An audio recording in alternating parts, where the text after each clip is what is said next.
When the call dropped between Charles and Max, Charles didn't think much of it and chalked it up to a poor signal.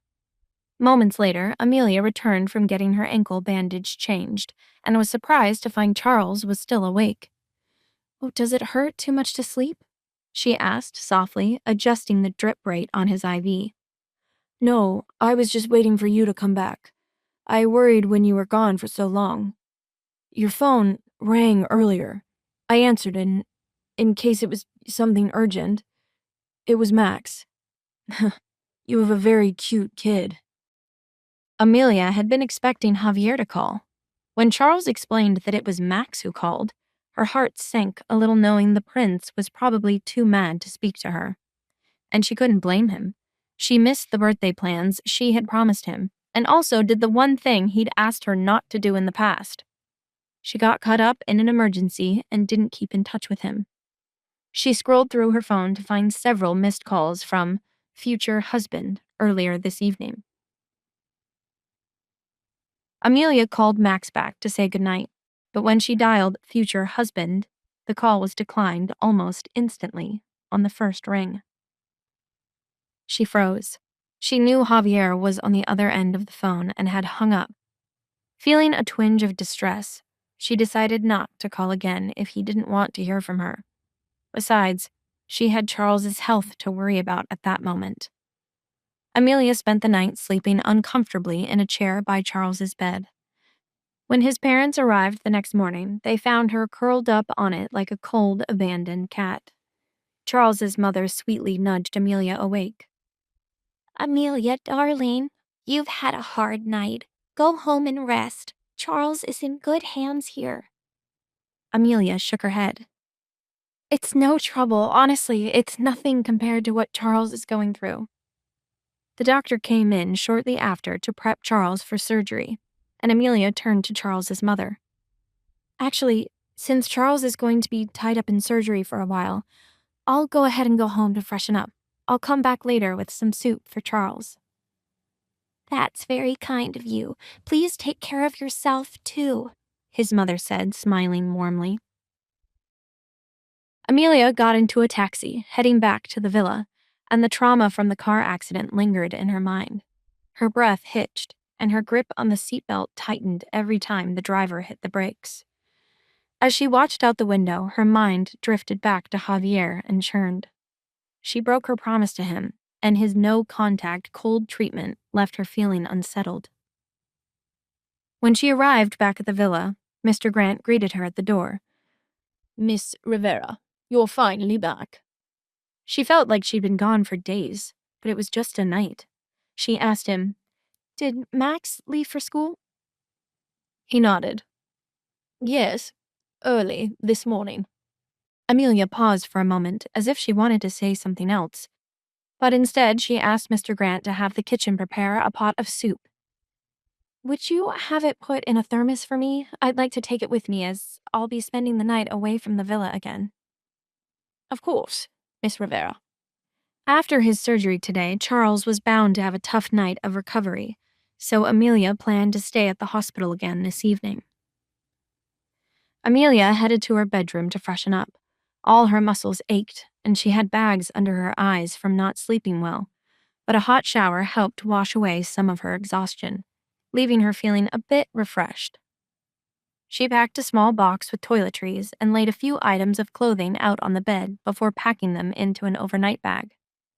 As she was hunched over the bed folding her clothes, she suddenly felt an oppressive gaze on her, cold enough to make the hairs on her neck stand on end. She glanced up to see Javier standing in the doorway, his face dark and expressionless, but his eyes were fixed on her like arrows ready to strike. Her heart skipped a beat at the sight of him. She didn't expect him to be home at this hour. Javier stepped into the room and shut the door behind him before leaning back against it, his stare boring into her. The lack of sleep was evident on her tired face, and he attributed it to the long night of passion he assumed she shared with Charles. His jaw clenched at the thought. After a minute, his cold voice broke the silence. "What are you doing back?" He walked over to her wardrobe and began to pull out more of her clothes, which he tossed into her night bag, along with what she'd already packed inside. "What are you doing, Javier?" She was already on edge from the accident, and his passive aggression was filling her with more unease. "I'm helping. We should make sure you have plenty of clothes packed so you can disappear for as long as you like. I imagine it would be a bother for you to have to interrupt your honeymoon away to come back here." He dropped another stack of clothes into her now overstuffed luggage.